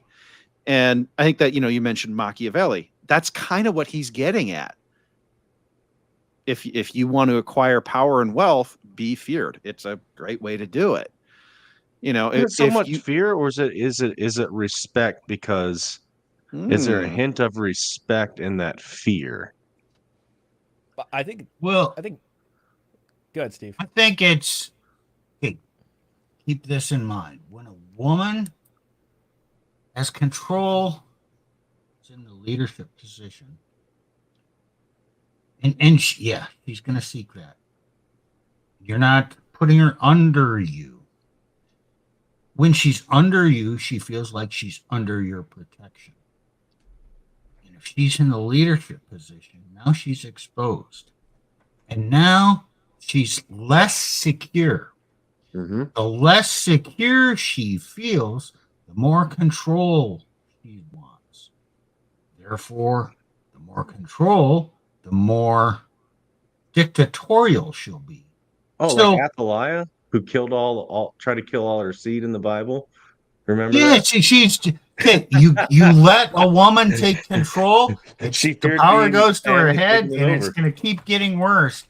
And the worse it gets, the more she's going to control, the more unhappy she's going to be, the more insecure she's going to be, the more she's going to try and control. Get what I mean? She's not happy in that position, but she's driven to that position. Because of the curse of Genesis. I really like Plutarch, the example or that metaphor you gave about someone, walking with bad posture and slouched over, being a prime target. And what that reminds me of is the word frame. And in the red pill community, there's this thing called masculine frame. You know what I mean? Yes. And if you failed the shit test and you break frame and, all this stuff, then basically that loses respect, that diminishes attraction. And one of the things that's very much true, but one of the things I also want to say, and what makes it tough for guys is, and there's other creators. There's a content creator I really like, Coach Greg Adams, and he Yeah, I kind of know makes him. fun of I know masculine of him, frame yeah. sometimes because he'll say it's impossible to maintain that frame all of the time because we're all human, and sometimes we might break frame every now and then. So ideally someone would, our wives or whoever would be understanding of that and we'd be able to maintain it again. I have seen nightmare stories online. There's always these funny threads about like if a guy can cry in front of his girlfriend or his wife. And so many women have reported that like they saw that happen. And sometimes legitimately sad things happen to those men. And they're like, I instantly felt a disgust for him. Like I never imagined that for some reason. And it's women themselves saying that. So it's like life events are going to happen probably to you just as a human that might cause, frame to be broken. Unfortunately. So I don't want to pressure guys to think like it has to be like this all the time, but it definitely helps. And it's definitely important, especially in those situations to maintain frame. And I mean, Elena will, I'm sure in the chat, back me up on this. There have been a couple of times where, I've broken frame. And I think Greg Adams is absolutely right. No man is perfect. No man is going to perfectly execute frame. And if you try to set yourself up as, oh yeah, I'm the guy who does perfect frame, you're actually setting yourself up to fail. And you're going to be more depressed, and you're going to turn around and tell, oh, the red pill, they're bad. They don't understand. It didn't work. It's like there needs to be a little bit of understanding on the woman's part that yes, she has that disgust from there was an MMA fighter, his girlfriend, he took a punch, went down with the dumbest look on his face. I remember that. Yeah, and she was on a podcast telling, nope, I had to replace him. And I think she did. She dumped him and got a new guy, right? I remember that. That was on Joe Rogan, I think. Yeah. Yeah, and there needs to be in the women a little bit of understanding that, look, this stuff's going to happen. That doesn't mean you're not with a masculine guy. He'll pick himself up. He'll put himself back together. Yeah, I think this is where some grace needs to be coming, and Yes. from both sides, but especially Yes. from that side, because and at this point, men have pretty much no advantages, especially when it comes to marriage and these kinds of things. The red pill guys will sell the frame thing, and I get it, and they're not entirely wrong, but for me, it's just not like a penultimate solution. You know what I mean? There's other collective issues men have that ideally we can fix, but definitely grace. I think grace is very important here, especially. So remember, women are not evil geniuses. They're not looking for that moment where they can jump in and do a coup d'etat and take over. Okay, yeah, they're going to react to the time when you lose frame. But it's not immediate and it's not forever. Okay, you lose frame, you're going to have to come up, clean up the pieces, and reassert things, bring it back to normal. And you know what? And they're going to go, okay, things are normal again. So don't worry about it. It's not a 24/7 thing. Right. It's not the end of the world. In general, you just have to be a guy with a dominant masculine presence, as Thor wrote the book on. I can give you two examples. Myself, I was fighting for the patriarchy in the church, and I got thrown under the bus. I got attacked by every which side, like my other friends did, because we just said, no, this is actually what it says. This is what the Bible said, what the church has said. Like, why do we have all these fucking women preaching and doing all this bullshit? Why do we have all this abuse? Oh, he said something I don't agree with, therefore it's abuse, some bullshit like that. Why do we have all these feminist marms, all this other crap? Why do we have all this bullshit going on in the church? So I started saying, this is okay. Why is this? I started presenting arguments. Yeah, I got thrown under the bus. Yeah, they came down hard on me. I was a young guy in the ministry. I lost my frame. Was it a total loss of frame, or was it just like, okay, yeah, I got struck down, pick up the pieces? Or kind of like what happened to what's another really awesome man in the Bible, strong guy who slew Goliath, right? Oh, David. Yeah, he had to flee from Saul. He had a loss of frame. And what did Saul's daughter do? This is the daughter who killed a whole bunch of. She refused to have sex with Oh, him. right. And she got married to And another. oh, Michal. Yeah. This is David. I mean, like This is after slaying Goliath. after slaying Goliath, right? Yeah. Yeah, this is while he was king. Yeah. Yeah. Yeah, you know, that reminds me, because it's like you see stuff sometimes, like even a quote unquote high value man, or the latest one I did a video on is like Tyrese Gibson, or this is someone Tom who's, Brady. or Yeah. Tom Brady, perfect Yeah, yeah. example. Someone Yeah. who's won all these Super Bowls, and yet all the same things can happen to them. I mean, it just, it doesn't matter, unfortunately, about whatever it's like, what can you do for me now instead of the past? Well, there used to be more consequences for women, and I think that when there were more consequences, they had a more of a reason to say, you know what? Okay, he lost his frame. I'm going to keep an eye on him. Guess what, guys? You lose frame, you're probably going to get more shit tests. Yep. She's got to test you now. If you come back, handle those shit tests, she'll probably go, oh, it was temporary. But the shit tests are a good thing. Yes. Yeah. Means Yeah, she's still I trying. explained it this way on Elena's show one time. It's like a woman is insecure. She is insecure in her inner being. It's just her essence. So she's in a brick building. She's looking around. Oh, is this going to hold it up?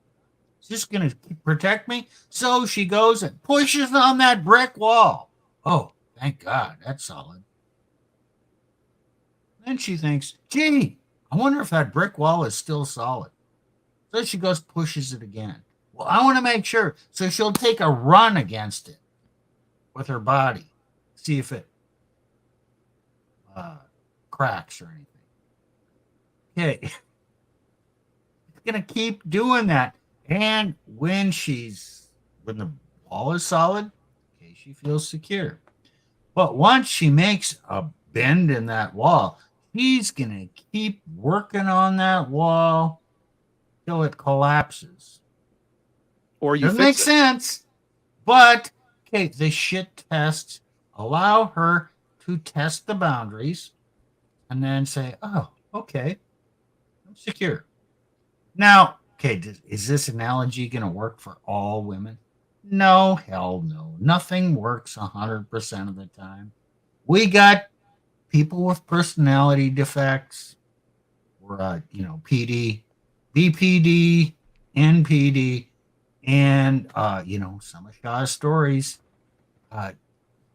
Yeah, I'm sure he can tell us about crazy women that are just out of hand, completely irrational, completely whatever.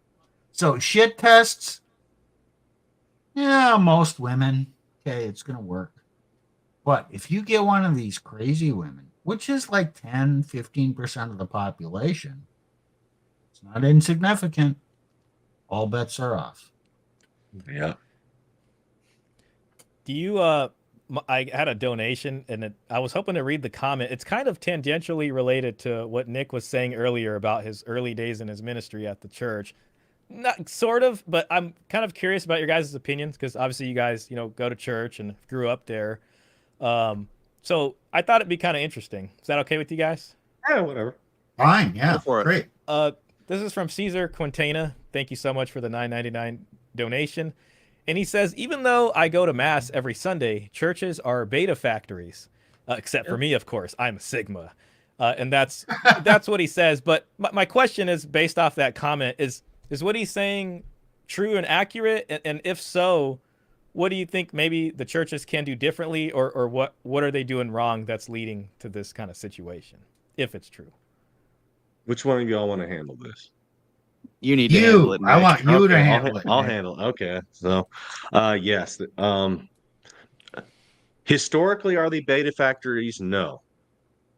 But pretty much since like the 20th, but especially the middle of the, I'd just say from the 60s forward, they're beta factories.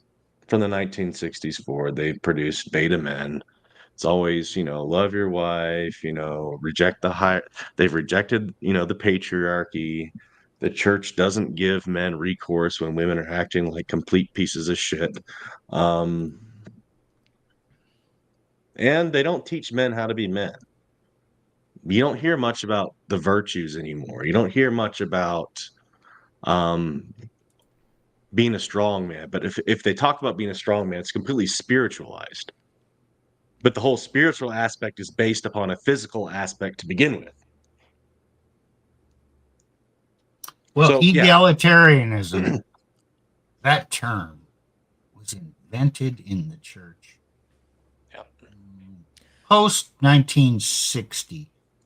Kind of came from the evangelicals, and it pervaded the Catholics too.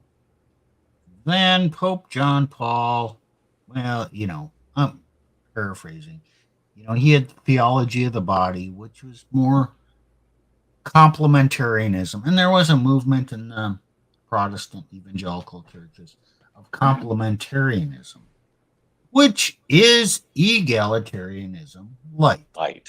Yeah. So, it's a compromise. Yeah, It's a compromise. This is pervades the church, and I'm Catholic. So I agree with this. You can't. You know what? You have to just accept it. Okay, this is where we go to worship, and we struggle with that. I struggle with that aspect. Yeah, I do I too. got no direct solution. There are some good men that I worked with, but we are not the main line. We're ostracized from every which way. But there are a few churches out there that are patriarchal. Are they red pilled? Yeah, some a little bit, some not. But it is what it is. If they're trying to prop up masculinity and stable families and hierarchy, you're better off there than pretty much anywhere else. Okay, Hey, I'll Shaw said some good comments on TradCon, and let's let Plutarch talk first, Please. and then Shaw can pull that in. So I'll just dive in here a little bit with my experience in the church going through my first divorce. The pastor was actually not the big problem. It was the other people in the church who were constantly trying to ask me what I did wrong to drive her to do this. And I'm like, she had a triple-digit body count. It kind of comes with the territory, and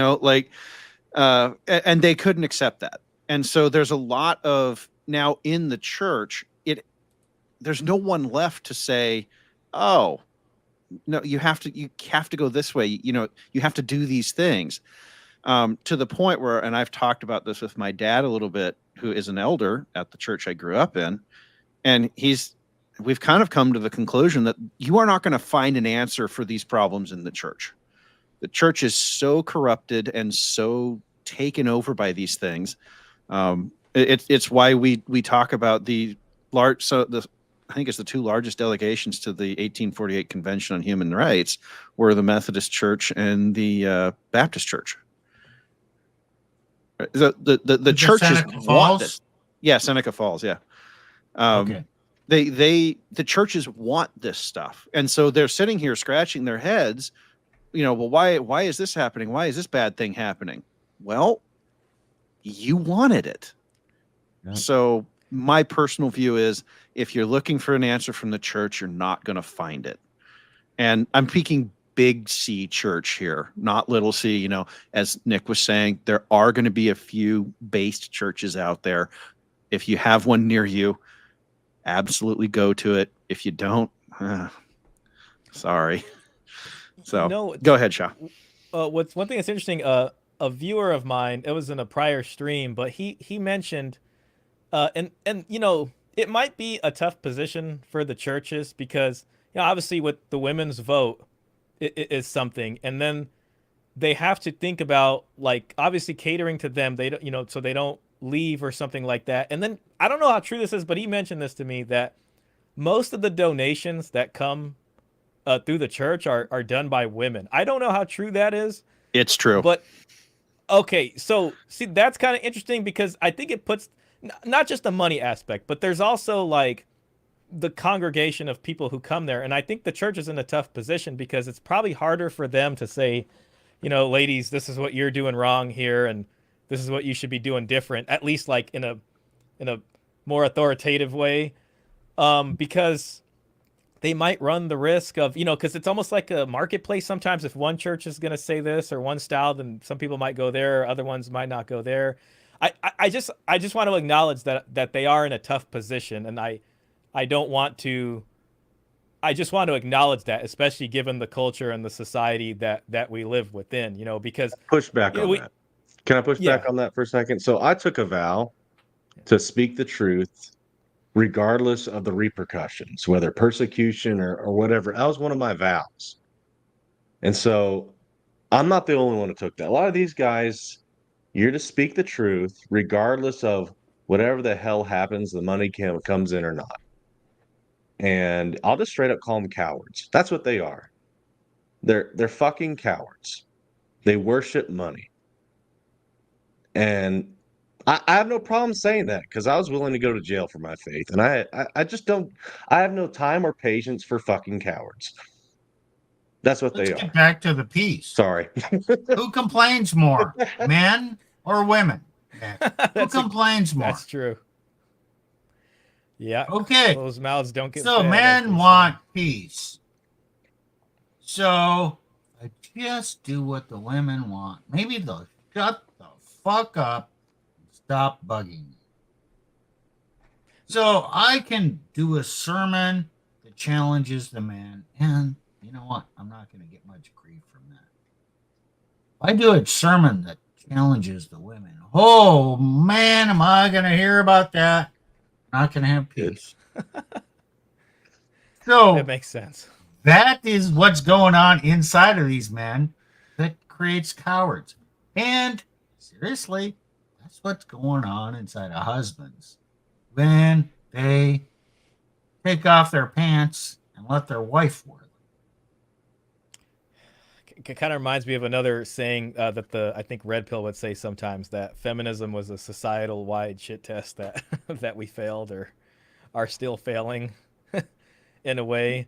But I could see how what you're saying would lead to, when issues come up, it would make maybe the church more likely to just tell the guy, hey, you need to work harder, or you need to, these are the other things you need to do.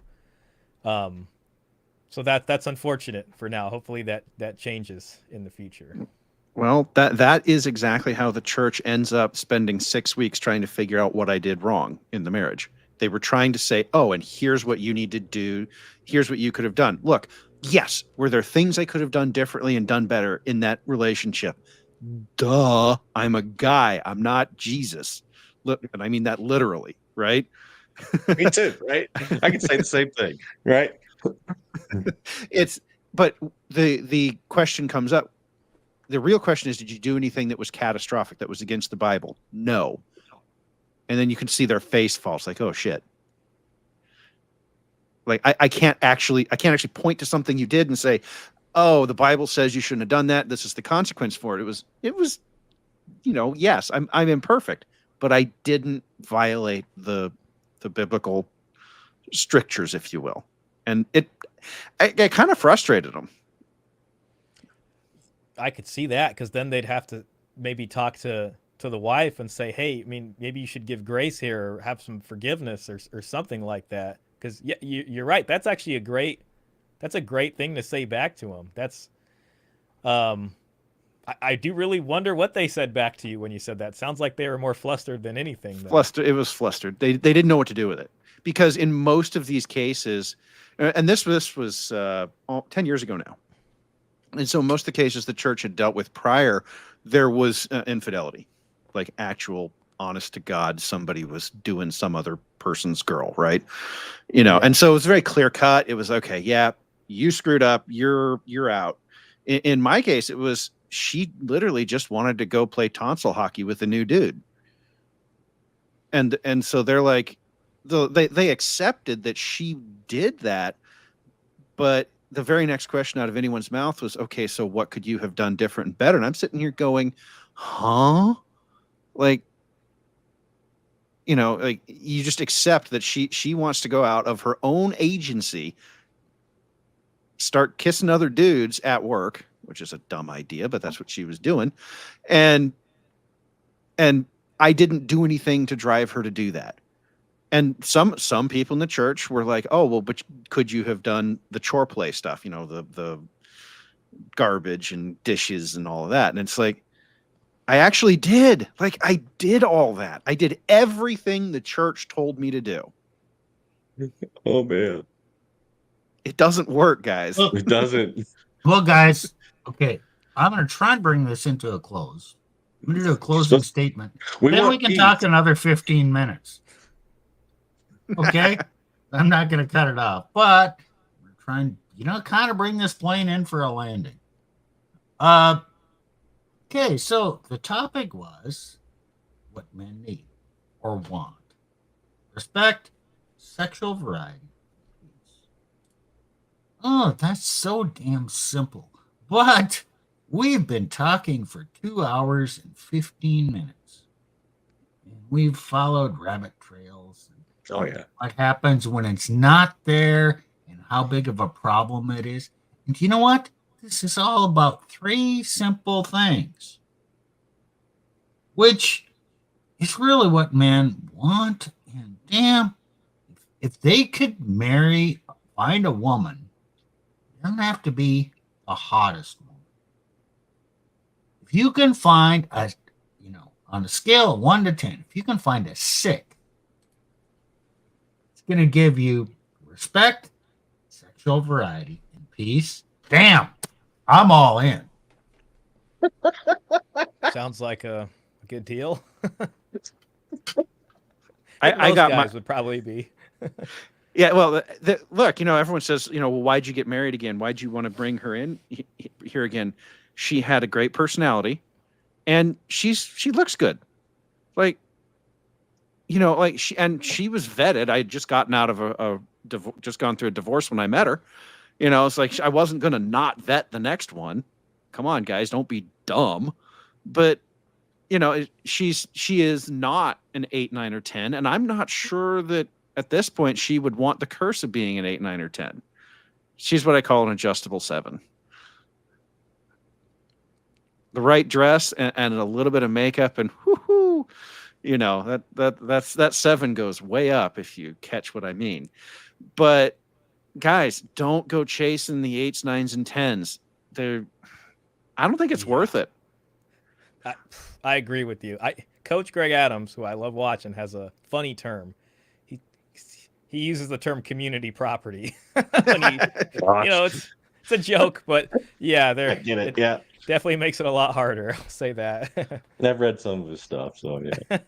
Yeah.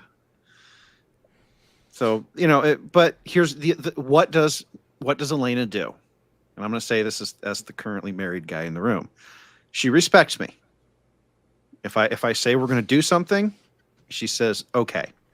Sometimes she asks questions. That's okay. Women, it's okay. And guys, it's okay for your girl to ask questions. You're not a tyrant here. And I don't think being a tyrant is going to work for you. Okay.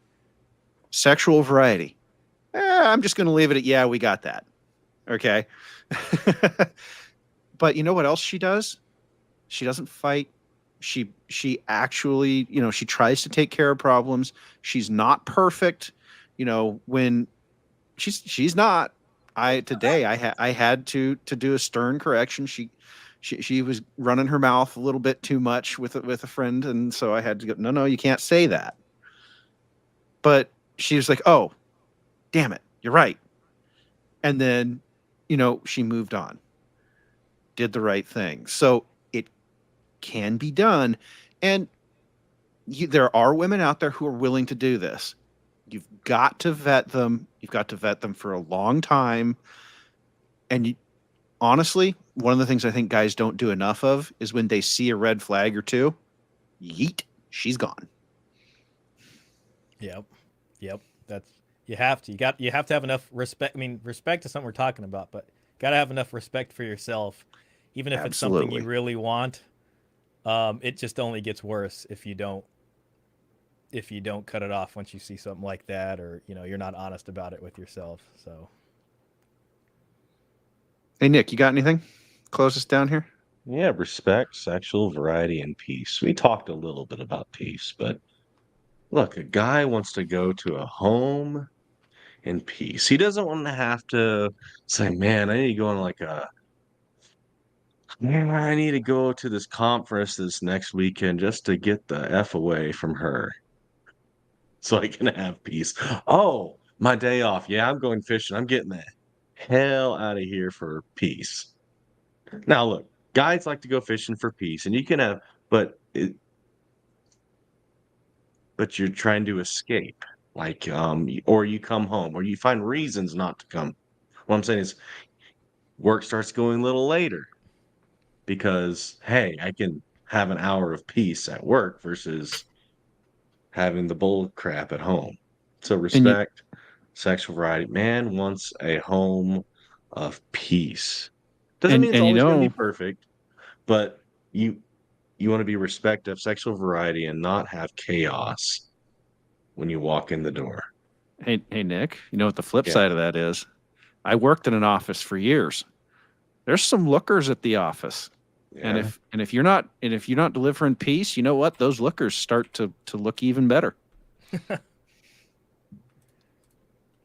Okay, so let me finish this up with a couple thoughts. Plutarch told us a little bit about his marriage. Now, Elena is I treat her like a daughter. I love her like a daughter. I'm going to tell you, he's got he can't put his marriage on autopilot. It takes work. You got to be on top of things. She has a lot of passion. If you have a passionate woman, she's going to require more attention, not the attention or direction or supervision. That's what I'm talking about. You got to stay on top of things. He does a pretty good job. That's why they have a good marriage. So, with that said, I really enjoyed this. I am glad Shaw joined us today. I hope he had fun. And you know what? I would like to bring him back sometime in the future. We'll make it happen. I had a good time. I mean, it's nice to just hang out and talk about some of the stuff, and it's a great conversation. So I appreciate you guys having me. Yeah, Shaw, it was great to meet you and chat with you. And I look forward to doing this again. You brought some insights that I don't think we would have thought of. So thank you for that. So stick around because we usually chat a little bit after the stream too. Got it. I'll just mute myself and say bye to my folks here, and then I'll be right here. All right. Steve, I think you're up for Monday. Do you want to tell the crowd what you're going to do? Or do you have an idea yet? Well, I think Nick and I are sharing that one. Oh, okay. I think we're going to do one on red pill bingo. There was a farmer who had a dog in bingo. Was the name of. Yeah, so victimhood bingo. So you'll have all your DEI and all the other bull crap to make you the best victim possible. So we'll be exposing the narrative of victimhood bingo. Oh, that sounds like fun. Yeah, Steve and I had this one on the back burner for a few months. So All right. Well, All right, I'm Whit, back. you're back. Yeah, Excellent. streams cut, just so you guys know. Okay. Okay. I was actually just going to say, to our audience, please go over and subscribe to at This Is Shaw, all one word, lowercase. That's his channel.